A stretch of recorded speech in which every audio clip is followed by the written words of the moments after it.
नमस्कार साथियों। मान लीजिए आप रात को बिस्तर पर सोने जा रहे हैं। सोने से पहले आपके दिमाग में एक छोटा सा ख्याल आता है कि आपको अगली ट्रिप के लिए नए शूज लेने हैं। आप सर्च नहीं करते, आप किसी दोस्त को कॉल पे बात नहीं करते, फैमिली में डिस्कस नहीं करते कि क्या करना है। लेकिन जब आप अगली सुबह सोकर उठते हैं और आदतन अपना फोन खोल करके जैसे ही आप कोई ऐप खोलते हैं, इंस्टाग्राम या फेसबुक या कोई भी शॉर्ट देखने चलते हैं, आपके फोन में पहली ऐड हूबहू वही ट्रैकिंग शूज की आती है जो आपने कल रात सोचा था। उस वक्त आपके दिमाग में सिर्फ एक सवाल आता है कि ये हुआ कैसे। क्या यह सिर्फ एक इत्तेफाक है या फिर हमारा फोन हमारी बातें चुपके से सुन रहा है? क्या हमारे पास मौजूद यह डिवाइसेस 24 घंटे हमारे बेडरूम में, हमारी प्राइवेसी में, हर जगह हम पर निगरानी रखती हैं? अगर मैं कहूं कि शायद नहीं, आज आपके फोन को या डिवाइसेस को आपके ऊपर 24 घंटे निगरानी रखने की जरूरत ही नहीं है। और सच इससे कहीं ज्यादा गहरा और असहज कर देने वाला है। आपका फोन आपको चुपके से सुन नहीं रहा है, बल्कि आपके व्यवहार के पैटर्न को वो प्रिडिक्ट करने की कोशिश कर रहा है। आज के इस वीडियो में हम पता लगाएंगे कि यह महज एक इत्तेफाक है या फिर एक साइकोलॉजी है या फिर यह एल्गोरिदम का सिस्टम है। एक आम दिन की कल्पना कीजिए, आपके फोन की स्क्रीन चमकती है, नोटिफिकेशन आता है, आप बिना कुछ सोचे समझे स्क्रीन अनलॉक करते हैं और फिर आप एक रील देखना शुरू करते हैं। पहली रील, फिर दूसरी रील, फिर दूसरी रील, फिर तीसरी, चौथी, इस तरह से आप स्क्रॉल करने लग जाते हैं। फिर स्क्रॉल करते जाते हैं। 10 मिनट, 15 मिनट, 20 मिनट बाद आपको अचानक याद आता है कि आप असल में किसी और काम के लिए यहाँ पे आए थे। आप यहाँ समय देखने आए थे या फिर किसी को जरूरी मैसेज करने आए थे। क्या यह आपके साथ रोज नहीं होता? यह कोई दुर्घटना नहीं है, बल्कि यह गणित और विज्ञान के जरिए बहुत सोच समझ कर डिजाइन किया गया एक पैटर्न है। फेसबुक के पहले प्रेसिडेंट सीन पार्कर ने साल 2017 में सार्वजनिक रूप से यह बात स्वीकार की थी। उन्होंने कहा था कि जब वो और उनकी टीम मिलकर फेसबुक का निर्माण कर रहे थे तो उनका एक ही मुख्य मकसद था, किसी भी तरह इंसान के समय और उसके सचेत ध्यान को सोख लिया जाए, उसे अपनी स्क्रीन से चिपका कर रखा जाए। उन्होंने खुलेआम माना कि इस लक्ष्य को हासिल करने के लिए उन्होंने इंसानी मनोविज्ञान और हमारे दिमाग की सबसे बड़ी कमजोरी का फायदा उठाया, जिसे साइकोलॉजी की दुनिया में वेरिएबल रिवार्ड शेड्यूल कहा जाता है। आखिर यह भला क्या है? इसे समझने के लिए आप अपने ही रोजमर्रा के अनुभव को समझिए। जब भी आप अपने फोन पे सोशल मीडिया के ऐप में अपनी स्क्रीन को रिफ्रेश करते हैं तो आपने ध्यान दिया होगा कि स्क्रीन तुरंत नहीं आती, बल्कि 1-2 सेकंड का पॉज आता है और एक गोला घूमता है। इस फीचर को टेक्नोलॉजी की दुनिया में पुल टू रिफ्रेश कहा जाता है, जिसे ट्विटर के एक पूर्व इंजीनियर लोरेन ब्रिस्टर ने तैयार किया था। यह मैकेनिज्म ठीक वैसा ही है जैसे लॉस वेगास और दुनिया के तमाम जुआ घरों में स्लॉट मशीनें होती हैं।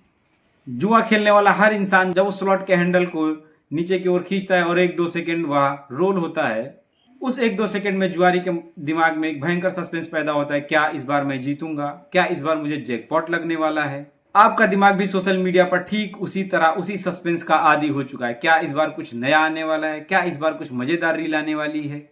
क्या किसी पुरानी पोस्ट पर कोई नया लाइक आया है? क्या कोई कमेंट आया है? इसी अनिश्चितता और सस्पेंस की वजह से आपके दिमाग में डोपामाइन न्यूरोट्रांसमीटर रिलीज होता है।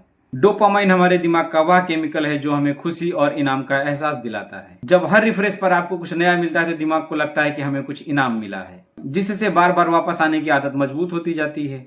इस आदत को बरकरार बनाए रखने के लिए टेक कंपनियों ने एक और नया हथियार जोड़ा है, जिसे इन्फिनिट स्क्रॉल कहते हैं। आपको याद होगा पुराने इंटरनेट के दौर में जब आप कोई वेबसाइट खोलते थे तो नीचे पेज नंबर लिख करके आते थे, page number 1, page number 2, page number 3। उस दौरान जब आप पढ़ना शुरू करते थे और पहला पेज खत्म होता था तो आपके दिमाग को एक समय मिल जाता था कि अब बस करते हैं, बहुत हो गया। लेकिन इन्फिनिट स्क्रॉल ने इंटरनेट की नीचे की उस दीवार को हमेशा के लिए खत्म कर दिया। अब कंटेंट कभी खत्म नहीं होता, आप अंगूठा घिसते जाते हैं, नई स्क्रीन आती जाती है और फिर बिना किसी अंत वाले इस अंतहीन स्क्रॉल के लूप में आप फंसते जाते हैं। आपके जीवन के कीमती घंटे पानी की तरह बह जाते हैं और कई बार हमको पता ही नहीं चलता कि हम कितनी देर के लिए फोन पे आए थे और हमने अपना कितना कीमती समय यहाँ पे व्यर्थ कर दिया। अब यहाँ पर एक और बड़ा सवाल खड़ा होता है कि क्या स्क्रीन स्क्रॉल करने से, क्या रील्स देख लेने से या क्या फेसबुक चला लेने से कोई हमारे विचार को या हमारी मानसिकता को बदल सकता है? क्या कोई मशीन यह कैसे तय कर सकती है कि हमें क्या खरीदना है, क्या नहीं खरीदना है, या हमें किस दल को वोट देना है?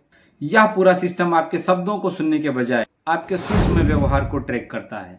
जैसा कि हमने वीडियो के शुरुआत में कहा था कि यह कंपनियां आपके बेडरूम में बैठ करके आपको ट्रैक नहीं करती, उनके पास इससे कहीं ज्यादा ताकतवर डेटा है। वे कंपनियां आपके हर क्लिक को ट्रैक करती हैं। वे देखती हैं कि आप अपनी उंगली की किस रफ्तार से स्क्रीन को स्क्रॉल कर रहे हैं। वे आपके रुकने के समय, जिसे टेक्नोलॉजी की भाषा में ड्वेल टाइम कहा जाता है, उसे ट्रैक करती हैं। अगर आप किसी पोस्ट को देखते हुए अचानक रुक जाते हैं, भले ही आप उसे लाइक ना करें, आप उस पर कमेंट ना करें, आप उसको शेयर ना करें, किसी पोस्ट पर 2 सेकंड भी रुक गए तो एल्गोरिदम उसे नोट कर लेता है। अगर आपने किसी फोटो को थोड़ा भी जूम करके देखा या किसी वीडियो को लूप में दोबारा देखा तो एल्गोरिदम उसे नोट कर लेता है।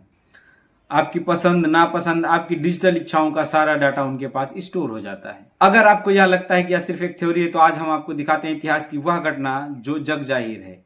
ब्रिटेन की एक डेटा एनालिसिस फर्म जिसका नाम था कैम्ब्रिज एनालिटिका, उसने फेसबुक के जरिए एक बहुत बड़ी सेंधमारी की। लगभग 8 करोड़ 70 लाख यूजर का डाटा बिना उनकी अनुमति के हासिल कर लिया। इस विशाल डेटा का इस्तेमाल करके उस फर्म ने वैश्विक नागरिकों की साइकोलॉजिकल प्रोफाइलिंग यानी कि मानसिक प्रोफाइल तैयार की।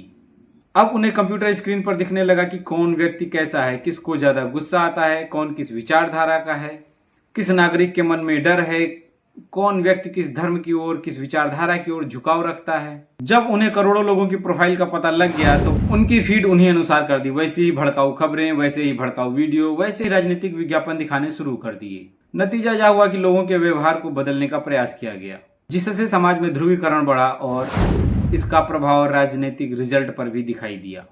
यह इतिहास का पहला ठोस सबूत था जिसने यह साबित कर दिया कि इंसानी व्यवहार को प्रभावित किया जा सकता है।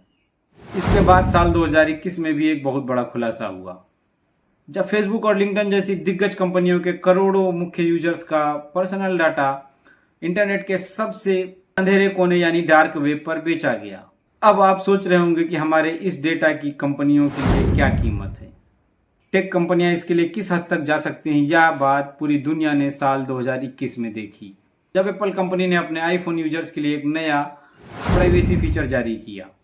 इस फीचर के तहत आईफोन यूजर्स को एक पॉपअप मैसेज आता था जिसमें पूछा जाता था कि आप किस ऐप को ट्रैकिंग की इजाज़त देते हैं या नहीं देते हैं।